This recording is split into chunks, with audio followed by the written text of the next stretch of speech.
Jadi Hafiz Fatur Rahman, memang betul kita sudah dapatkan informasi kemarin ya bahwa dia sudah dinyatakan sebagai tersangka yang masuk dalam daftar pencarian orang.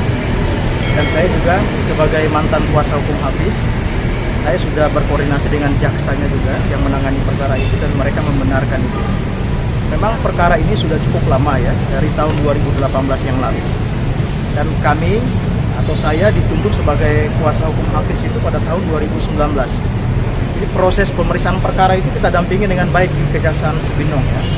Cuma memang Hafiz tidak kooperatif ya, tidak mau ikut bekerja sama dalam proses pemeriksaan perkara itu, sehingga pada saat itu penyidik menyampaikan kepada kami bahwa ini harus ada titik terang dari setiap permasalahan yang dihadapi Hafiz ini, karena memang korbannya juga ada beberapa bank ya, dan itu sudah diklarifikasi semua dan kita melihat kerugian negara juga cukup lumayan di situ.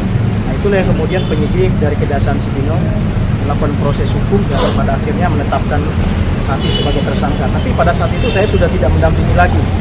Saya sudah mundur dari kasusnya karena Hafiz tidak kooperatif, tidak mau membantu kejaksaan untuk membuka perkara itu secara terang benderang. Kira-kira begitu. Berarti bentuk kekecewaan ya Bang akhirnya mundur jadi. Sebenarnya tidak kecewa karena memang saya memberikan dia pilihan, kalau tidak kooperatif maka saya tidak akan mendampingi sampai tuntas. Tapi karena dia memang tidak kooperatif ya saya mundur, dan setelah saya mundur ternyata Hafiz ini membuat banyak masalah. Salah satunya masalah dengan Irwansyah. Nah akhirnya karena seperti itu ya Irwan ke bawah-bawah jadinya. Dia Irwan dan Zaskia juga diperiksa oleh Kejaksaan Cibinong pada saat itu, bahwa katanya Irwan juga sebagai pimpinan di perusahaan yang mana Hafiz melakukan peminjaman uang di Bank BRI sampai dia melakukan dugaan korupsi. Tapi pada akhirnya tahu Bang posisi terakhir apakah si Hafiz ini dicekal untuk keluar kota atau keluar negeri, atau posisi terakhir seperti apa? Waktu Irwan dan Zaskia diperiksa oleh Kejaksaan Cibinong, di sana ditanyakan oleh pihak jaksa, apakah saudara tahu keberadaan Hafiz di mana?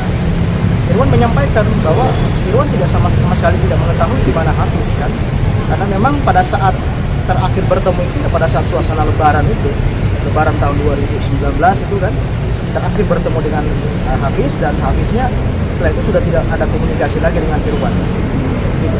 Kalau abang kapan Bang saya bertemu Bang Hafiz Bang? Saya terakhir bertemu Hafiz itu 2019 sebelum dia menjadi tersangka, karena dia baru dipanggil sebagai saksi. Saya mendampingi dan di situ dia bercerita tentang apa yang dia alami. Tapi karena proses hukum ini kan berkelanjutan ya, sekali dipanggil jadi saksi, nanti berikutnya ada pendalaman. Nah, kedua kali, ketiga kali dan sampai tersangka itu saya sudah tidak lagi mendampingi. Gitu.